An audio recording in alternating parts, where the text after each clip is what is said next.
Well, Rosemary, the scale of this lockdown is just staggering. You've got 25 million residents in Shanghai locked in indefinitely. This is in China's most populous and cosmopolitan city, and people there, they're feeling helpless and frustrated, but much of the dissent is being censored. Numerous complaints online of people struggling to get daily essentials. Some even turned away from urgent medical care.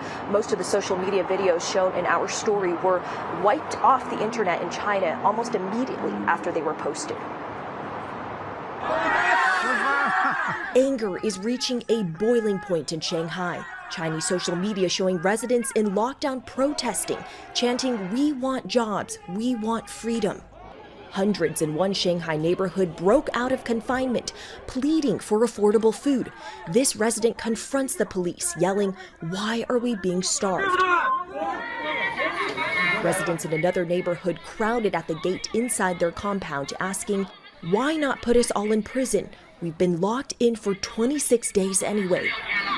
Shanghai is now the center of China's worst crisis since the early days of the pandemic. Most of the city's 25 million residents are under strict lockdown, with no clear end in sight. Residents aren't even allowed to briefly step outside. CNN filmed this man walking in his apartment compound. He was immediately escorted back home. Social media shows children, even infants, separated from their families at a Shanghai hospital after testing positive for COVID-19. Isolated alone, crying. CNN cannot independently verify the images, but spoke to a mother who was separated from her 2-year-old daughter. The hospital later said in a statement that it was moving its pediatric ward to make more room for COVID patients.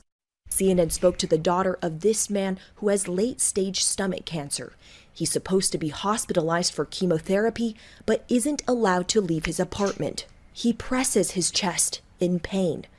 In another heartbreaking case shared online, a woman is screaming in desperation for the paramedic to help an asthma patient. His heart has stopped, she said, pleading to borrow the ambulance's defibrillator. But the paramedics refused to help. Soon after, the patient died. Since confirming its first Omicron case in mid-December, mainland China's average new daily case count has surged from double digits to more than 9,000. There are more than 110,000 active cases and counting. But across China, every single case is required to stay at a hospital or quarantine center, like this makeshift one in lockdown northeastern Jilin province. This patient describes the unsanitary conditions.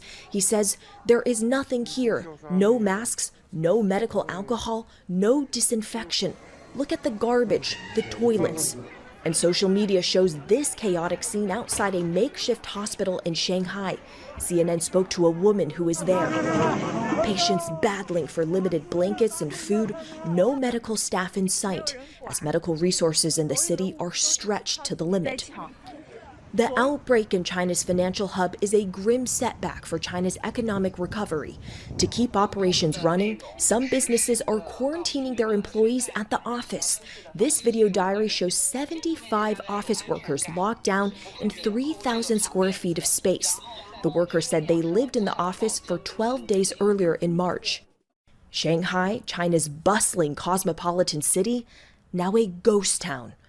While most of the world is learning to live with COVID, entire cities and provinces in China are grinding to a halt. But for how long and at what cost?